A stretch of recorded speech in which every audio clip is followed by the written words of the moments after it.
ये अरविंद केजरीवाल जी का anti Bharat stand जो है ये दुनिया के सामने बेनकाब होगा। दिल्ली के 7 सीटों पर भाजपा बुरी तरह से हार रही है। अब एक नया षड्यंत्र किए हैं। अब इस नए षड्यंत्र का जवाब 25 मई को दिल्ली के लोग अपनी वोट की ताकत से देंगे।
गुरपतवंत सिंह पन्नू द्वारा $16 मिलियन अरविंद केजरीवाल जी और उनके साथियों को देने का जो सनसनीखेज खुलासा पिछले दिनों में किया गया, जिसमें उन्होंने कहा कि अरविंद केजरीवाल जी ने हमने इतने पैसे उनको दिए, इसकी एवज में उन्होंने कहा था कि वो प्रोफेसर भुल्लर को और बाकी लोगों को छोड़ेंगे, और यह भी कहा कि अरविंद केजरीवाल जी हमारे साथियों के घरों में पंजाब में जाकर रुकते रहे। गुरपतवंत सिंह पन्नू जो कि हमेशा ही भारत के खिलाफ आतंक की माहौल बनाते हैं, भारत के कभी एयरलाइन एयर इंडिया को उड़ाने की बात करते हैं, कभी भारत के अंदर प्रधानमंत्री के कार्यक्रम के अंदर उड़ाने की बात करते हैं। ऐसे संगठन से अरविंद केजरीवाल जी का क्या नाता है? ऐसे संगठन से अरविंद केजरीवाल जी ने क्यों फंडिंग ली और क्या क्या उनसे वादे किए इस फंडिंग के खिलाफ? ये भारत के एक देशद्रोह का मुकदमा है। और आज लेफ्टिनेंट गवर्नर साहब ने जो आदेश पारित करके कहा है एनआईए की इंक्वायरी होनी चाहिए, हम ये मानते हैं अब दूध का दूध और पानी का पानी होगा, और यह भी स्पष्ट हो जाएगा कि अरविंद केजरीवाल जी के पास इतने करोड़ों रुपया जो आया और गुरपतवंत सिंह पन्नू ने किस किस से पैसा इकट्ठा किया और कितना पैसा जो था वो किस किस काम में लगाया गया, ये सारी बातें अब एनआईए के जांच में सामने आएंगी। मैं इसका स्वागत भी करता हूं और उम्मीद करता हूं जल्दी दूध का दूध और पानी का पानी होगा और ये अरविंद केजरीवाल जी का एंटी भारत स्टैंड जो है ये दुनिया के सामने बेनकाब होगा।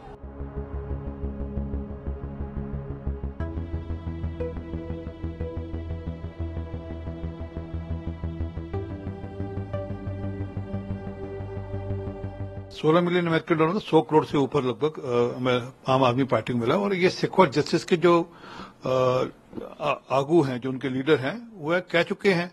गुरपतवंत सिंह पन्नू का बयान ऑन रिकॉर्ड है जिसमें उसने कहा कि हमने $16 मिलियन हमने आम आदमी पार्टी को दिए और इस एवज में दिए कि वह हमारे हिसाब से खालिस्तान के प्रति सॉफ्ट रहेंगे और हमारी इश्यूज की चिंता करेंगे। और ये सिर्फ अकेला इंस्टांस नहीं है, उनके जो पंजाब असेंबली के स्पीकर हैं कुलतार सिंह सांधवान, वह भी मार्च 2023 के अंदर कनाडा गए थे। वहां पर जाकर हरजीत सिंह बाजवा नाम के खालिस्तानी के साथ मिलकर आए थे और उसकी फोटो भी पोस्ट करी थी उन्होंने। अभी हाल में राघव चड्ढा अपना इलाज कराने गए हैं। राघव चड्ढा ने वहां पर प्रीत कौर गिल से मीटिंग करी। प्रीत कौर गिल ओपनली खालिस्तानियों का समर्थन करती हैं, फंडिंग करती हैं, ऐसी जानकारी है। और उनके साथ अपना फोटो डाला उन्होंने सोशल मीडिया हैंडल पे और एक मैसेजिंग करी। सर मैं क्या कि निरंतर ये जो आम आदमी पार्टी के कार्यकर्ता नेता हैं ये निरंतर खालिस्तानियों से संपर्क में रहते हैं और अब इसकी जांच होनी चाहिए कि इनका संपर्क खालिस्तानी से क्या है। और खास करके सिख फॉर जस्टिस जो खालिस्तान का जो आज मेन व्यक्ति है गुरपतन सिंह पन्नू, उसका जो बयान है उसके बाद तो जांच बनती है।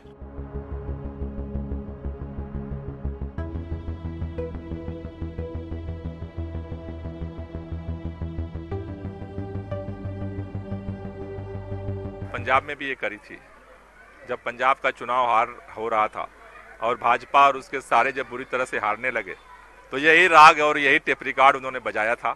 पंजाब के लोगों ने बुरी तरह से भाजपा को हरा करके उसका जवाब दिया था। आज फिर भाजपा चुनाव देश में हार रही है, इंडिया गठबंधन चुनाव जीत रहा है, दिल्ली के 7 सीटों पर भाजपा बुरी तरह से हार रही है।